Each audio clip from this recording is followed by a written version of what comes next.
we've been working on describing. So attached in the bottom of the book we have all the different components from the Gruffalo for the different parts. This little boy knows this book completely off by heart. So the idea being that I will get the child to kind of point to the widget symbols and read through the different descriptions, and then he needs to locate the right picture on here. So the first one is the Gruffalo has terrible claws. So he'll go over here, pick off his one from here and pop it on to complete the page. The next one is the Gruffalo has terrible teeth. And just because me and him know this book so well, we'll know that that picture is the one to go.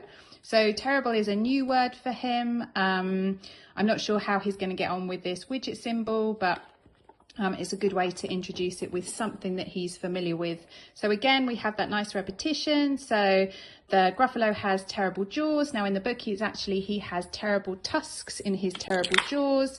So we might talk about the tusks at the time.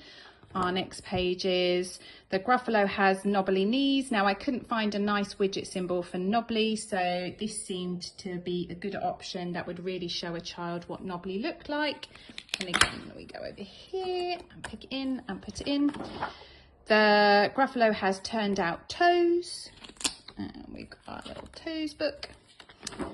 The Gruffalo has a poisonous wart at the end of his nose. The Gruffalo has orange eyes. So what you can do is you can move them around obviously on the page so they're not in order.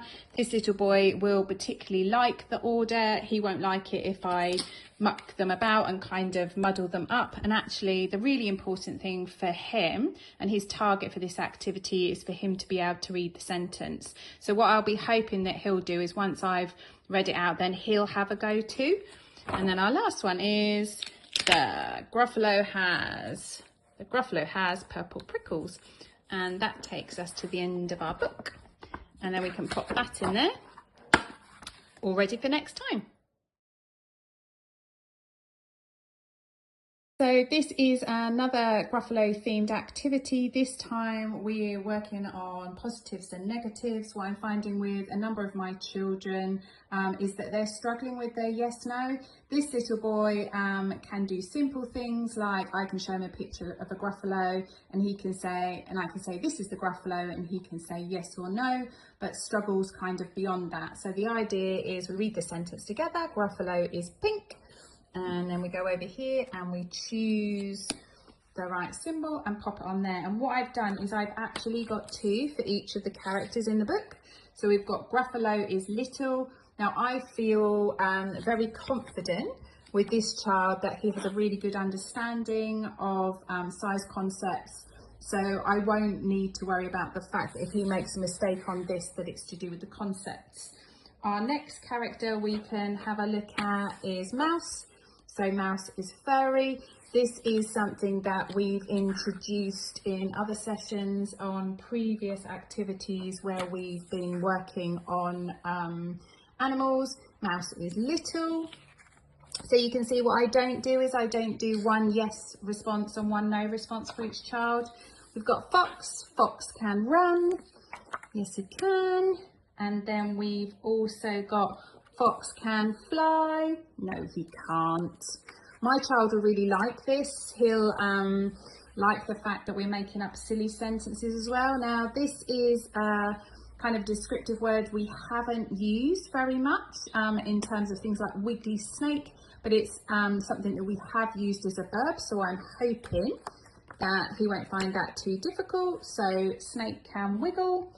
And then we've also got snake is long.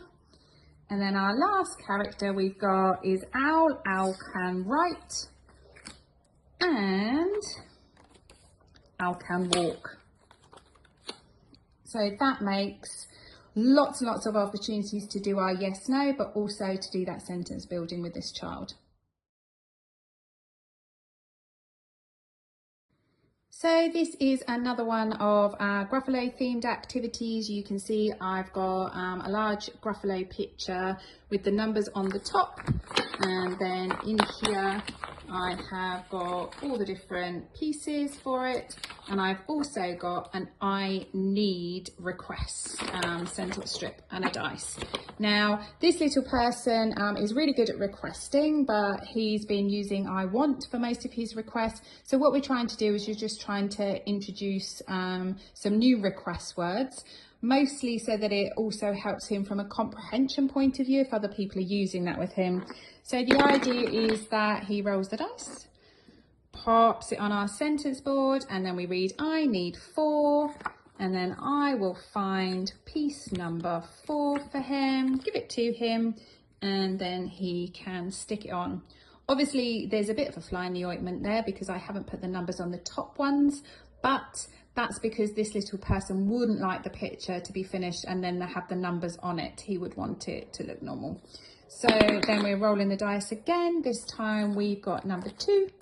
So I would then give that to the child and then they could stick that on there. And so we go on. If we get a double roll, it doesn't matter. He can just do it again. This isn't a game where we use do a winning or losing element. And so we'll carry on until we complete our Gruffalo picture. So that gives us the opportunity to do 6 lots of requests. Now what might happen with this little boy is he might want to do it in order. So he might need to ask for piece number 1, then piece number 2, then piece number 3. And simply what I will do with that is I will just ask him to turn the dice and make the sentence, and we can work through it, because my target for this is actually him using this sentence, not being able to roll a dice and act on it.